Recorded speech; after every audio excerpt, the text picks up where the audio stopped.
সমগ্ৰ ৰাজ্যৰ লগতে আজি তামুলপুৰ জিলা ছাত্ৰ সন্থাৰ উদ্যোগত তথা ৩০টা জাতীয় সংগঠনৰ সহযোগত কাৰ বিৰোধিতাৰে এক বিশাল বাইক ৰেলী বাহিৰ কৰা হয়। উক্ত বাইক ৰেলীত জিলা ছাত্ৰ সন্থাৰ অন্তৰ্গত শতাধিক আছু নেতাই চৰকাৰ বিৰোধী বিভিন্ন শ্লোগান দি সমগ্ৰ তামুলপুৰ জিলা পৰিভ্ৰমণ কৰে।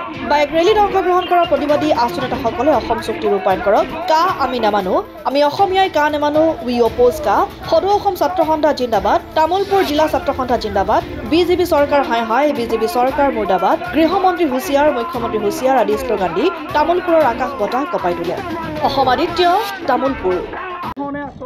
এয়া অসমীয়া জাতীয় জীৱনৰ প্ৰতি নৰেন্দ্ৰ মোদী নেতৃত্বাধীন বিজেপি চৰকাৰখনৰ এক চূড়ান্ত বহুৱালি।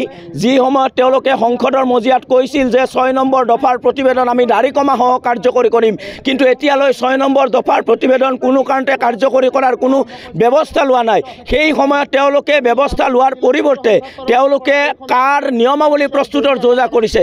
আমি তামুলপুৰৰ পৰা নৰেন্দ্ৰ মোদী ডাঙৰীয়ালৈ স্পষ্ট প্ৰত্যাহ্বান জনাইছোঁ, এই আইন অসমৰ ৰাইজে মনা নাই আৰু এই আইন অসমৰ ৰাইজে নামানে।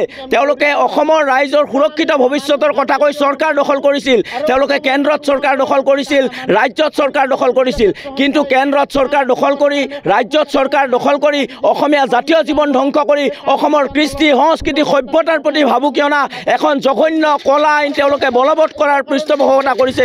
আমি ইয়াৰ পৰা কেন্দ্ৰীয় মন্ত্ৰী, প্ৰধানমন্ত্ৰী ডাঙৰীয়ালৈ, কেন্দ্ৰীয় গৃহমন্ত্ৰী ডাঙৰীয়ালৈ স্পষ্ট আহ্বান জনাব খুজিছোঁ, এই আইন আপোনালোকে বাতিল কৰক। এই আইনৰ বিৰুদ্ধে আন্দোলন চলিছিল আৰু আন্দোলন চালি যাব।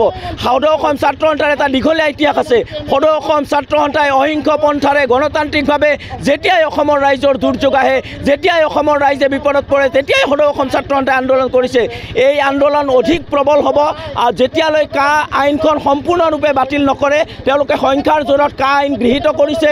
এতিয়া তেওঁলোকে কা আইনৰ বিধি প্ৰস্তুত কৰাৰ ব্যৱস্থা কৰিছে। গতিকে আমি কেন্দ্ৰীয় প্ৰধানমন্ত্ৰী ডাঙৰীয়াক, কেন্দ্ৰীয় গৃহমন্ত্ৰী ডাঙৰীয়াক আমি সকীয়াই দিব খুজিছোঁ, এই আইন আপোনালোকে বলবৎ নকৰিব। এই আইন বলবৎ কৰিলে অসমত আকৌ আন্দোলন হ'ব, জংগী আন্দোলন হ'ব, দৃঢ় আন্দোলন হ'ব।